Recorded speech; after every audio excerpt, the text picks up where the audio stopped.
নমস্কার। আজকে বাড়িতে লোকনাথ পুজো, আর ওয়েদারটা দেখে আরও খুশি হয়ে গেছিলাম। সকাল সকাল উঠে স্নান করে পুজোর আয়োজন করতে বসে পড়লাম। জানো তো, প্রত্যেকবারই পুজোটা একটু বড় করে হয়, কিন্তু এইবারে আর পারলাম না, কারণ কয়েকদিন ধরেই আমার শরীরটা ঠিক নেই। কিছু আত্মীয় স্বজন বন্ধু বান্ধবদের নিয়ে করতাম, কিন্তু এইবারই টোটালি ঘরোয়া করে করলাম। 11:30টার মধ্যে পুজোটা সেরে ফেললাম। এরপরে যাব ভোগ বসাতে।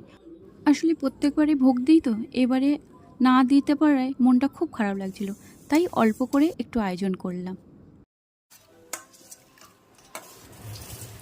পুজোটা শুরু হওয়ার পিছনে ছোট্ট একটা গল্প আছে, ভোগ রান্না করতে করতে তোমাদের সঙ্গে শেয়ার করি। মেয়ের বয়স 1 বছর তখন। রাস্তা দিয়ে এক ফেরিওয়ালা যাচ্ছিল, হাঁক দিয়ে দিয়ে ডাকলাম। ডাকার পর দেখি খুব সুন্দর সুন্দর পুতুল, ভাঁড় আর অনেক রকম ঠাকুরের ফটো। তার মধ্যে পছন্দ হলো আমার ছোট্ট একটা লোকনাথ বাবার ফটো। ব্যাস নিয়ে নিলাম। তারপর থেকেই শুরু হয়ে গেল বাড়িতে পুজো।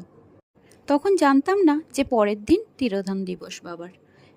পাশে এক কাকিমা ছিলেন আমার ভীষণ ভীষণ কাছের।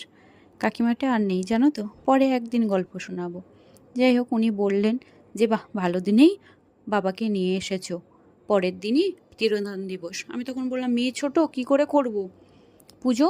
তখন বলল, কিচ্ছু করার দরকার নেই, বাবা যখন এসেছেন একটা ছোট্ট থালা আর একটা গ্লাস নিয়ে এসে বাবার জন্য আমেত্তি কিনে পুজো দাও। সেই যেই শুরু করলাম আজকে এতটা। কিন্তু এই বছর মনটা অতটা ভালো নেই, জানো তো, কারণ সেইভাবে করতে পারলাম না, কাউকে ডাকাডাকি করতে পারলাম না। এই দেখো, গল্প করতে করতে আমার ভোগ রান্না করা হয়ে গেল। দাঁড়ো, ভোগের থালাটা সাজিয়ে নিই।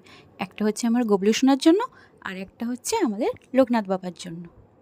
দেখো তো সাজানোটা ঠিক আছে কিনা, কমেন্ট করে অবশ্যই জানিও কিন্তু। ভোগ দেবার পর ভাবলাম একটু আলুর দম করি।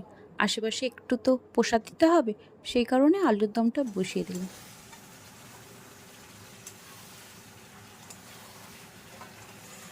সব কিছু সারতে সারতে দুপুরের খাওয়া দাওয়াটা অনেকটাই লেট হয়ে গেছিলো। তারপরে ছোট্ট একটা ঘুম দিলাম।